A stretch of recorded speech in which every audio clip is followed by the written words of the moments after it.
शहर में कर्फ्यू हटने की दूसरे दिन कांग्रेस का दल गुरुवार को दंगा प्रभावितों से मिलने पहुंचा। दल में पूर्व मंत्री सज्जन सिंह वर्मा, मुकेश नायक, विजय लक्ष्मी साधो, झूमा सोलंकी, विधायक रवि जोशी शामिल रहे। जहां प्रभावितों से मुलाकात करते समय काजीपुरा इलाके के पीड़ितों के आक्रोश का सामना भी करना पड़ा। यहां गुस्साए रहवासियों ने कहा कि हमें राजनीतिक सांत्वना, राशन नहीं, सुरक्षा चाहिए। घंटों दंगाई उनके घर लूटते रहे, आगजनी तोड़फोड़ करते रहे, तब तक कोई नहीं आया। अब कांग्रेस को एक माह बाद हमारी सुध आई। इस दौरान आक्रोशित लोगों को देख कांग्रेस पदाधिकारियों को मौके से वापस पलटना पड़ा। सुबह 11 बजे से दौरा शुरू हुआ था, जहां दल जमींदार मोहल्ले की निवासी शुभम शुक्ला के घर पहुंचे और परिवारजनों से मुलाकात की। वहीं मुल्लावाड़ी, भटवाड़ी, संजय नगर भी पहुंचे और दंगा प्रभावितों की मदद का आश्वासन दिया। भारतीय न्यूज के लिए खरगोन से रजाक खान की रिपोर्ट। लेकिन पूरा देश तुम्हारी हकीकत जान जाएगा कि न तुम नौजवान को नौकरी दे सकते हो, न किसान को उसकी फसल का मूल्य दे सकते हो, न महंगाई पर काबू कर सकते हो। तुम मंदिर मस्जिद मुसलमानी कांग्रेस कैसी मदद करेगी? आप जैसे आपने दौरा किया है, कमलनाथ जी को रिपोर्ट भी देंगे, तो कैसी मदद करेंगे? हम अपने पास से आर्थिक मदद देंगे पीड़ित पक्षों को, हिंदुओं या मुसलमानों, हमें इससे मतलब नहीं। हम अपने पास से उनकी आर्थिक सहायता जितनी हम कर सकते हैं, सरकार में नहीं है, क्योंकि सरकार ने तो अभी तक एक छोटी कोड़ी भी नहीं दी। जो दिया है मेरे इस क्षेत्र के कांग्रेस विधायक रवि जोशी ने 10-10 हज़ार रुपये भेजे। कुछ राशि हम लोग भी देंगे। सरकार का कोई 1 करोड़ रुपये सरकार में बातें, 1 करोड़ रुपये की राशि बातें। कई लोगों ने कहा कि हमें भी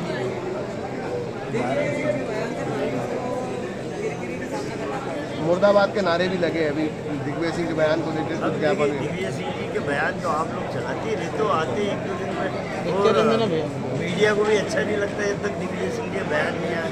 तो ये उनके व्यक्तिगत बयान है। अब व्यक्तिगत बयान से कितनी कांग्रेस को अच्छा लगता है दिग्विजय सिंह के बयान से? अब हम क्योंकि पार्टी से बंधे हुए हैं, अब हम छोटे नेता उनसे बोल तो नहीं सकते कि राजा साहब सावधान हो, विश्राम एक साथ हो जाओ। सज्जन सिंह वर्मा के भी मुर्दाबाद के नारे लगाए, कांग्रेस मुर्दाबाद के नारे भी लगाए। अब देखिए, मेरे सामने दिग्विजय सिंह के नारे लगाएंगे मुर्दाबाद के। भाई तुम मुझे ज्ञापन देना है तो ज्ञापन दे दो। ये एक मतलब एक समझदारी का काम है, एक सामंजस्य। ये हमें खबर दी कि साहब हम ज्ञापन देना चाहते, बिल्कुल मैंने तैयार है, दे दो। अब उसको आप नारे लगा रहे हो दिग्विजय सिंह मुर्दाबाद, यार इतनी शादी तो हमारी भी छोड़ी। आपने जैसे नरेंद्र मोदी के मुर्दाबाद लगाएंगे। आज आपने जैसे दौरा किया, यहाँ पे सब कुछ देखा, पीड़ितों से मिले, दंगा प्रभावित क्षेत्रों में भी घूमे, तो आपको क्या लग रहा है दंगे का कारण क्या, मूल कारण क्या? दंगे का कारण है सोया हुआ प्रशासन, एजेंडे के तहत काम करने वाला प्रशासन।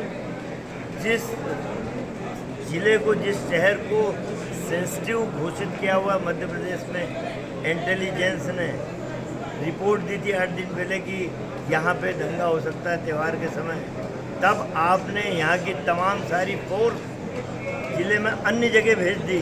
यहाँ चंद पुलिस वाले लोग बचे थे। इतना बड़ा जुलूस इतने से चंद लोग कंट्रोल कर सकते हैं क्या? मैं इसकी पूरी प्रशासन को जिम्मेदार ठहराता हूँ। खरगोन के दंगे की पूरी जवाबदारी प्रशासन को मैंने पूरे दिन भर घूमकर पीड़ित लोगों के घर जाकर बात करके, हमारे वरिष्ठ नेता सज्जन सिंह वर्मा जी भी साथ में रहे। यानी 3-4 चीज़ें जो उभर कर आई हैं वो बिल्कुल स्पष्ट है। पहली बात तो ये कि जो जुलूस की परमिशन थी वो 2 बजे की थी और जुलूस 5 बजे निकाला गया, और टाइमिंग ऐसी रही कि जब जुलूस निकला 5 बजे तो लोग नमाज पढ़ के मस्जिदों से बाहर निकल रहे, और कुछ लोगों ने आपस में तनाव पैदा किया और पूरे खरगोन में अफवाहें फैल गई जिन्होंने दंगा और हिंसा का रूप ले लिया। दूसरी बात कि प्रशासन को 2 बजे के बाद जुलूस निकलने की परमिशन नहीं देनी चाहिए, ये जानते हुए भी कि अति संवेदनशील क्षेत्र है और दोनों समुदायों के बीच में तनाव है। दूसरा, जितने पुलिस बल की आवश्यकता थी दंगे को नियंत्रित करने के लिए, उतना पुलिस बल था ही नहीं, क्योंकि भीखन गांव में एक कार्यक्रम था, कपिल मिश्रा जी आए थे, उनकी हेट स्पीच के कारण वहाँ बहुत सेंसिटिव वातावरण था। अतिरिक्त पुलिस बल भीकनगांव भेजा गया था, जिससे यहाँ पुलिस बल कम पड़ गया और कम पुलिस बल होने के कारण प्रशासन की जो मनोवैज्ञानिक उपस्थिति दंगाइयों पर होनी चाहिए थी, जो साइकोलॉजिकल प्रेशर उनके माइंड पर क्रिएट होना चाहिए था, वो नहीं हो पाया, जिसके कारण बेखौफ होकर दंगाई आपस में टकरा गए। अब कांग्रेस क्या उठाने जा रही कदम, जैसे आज आप लोग घूमे भी हैं? देखिए, हमारा ये कहना है कि इस पूरे दंगे के पीछे कमज़ोर प्रशासन, सूचना तंत्र की कमी और प्रशासन की पकड़ ढीली होने के कारण अपराधियों ने, दंगइयों ने निर्भीक होकर यहाँ पर जो है आगजनी की, हिंसा की।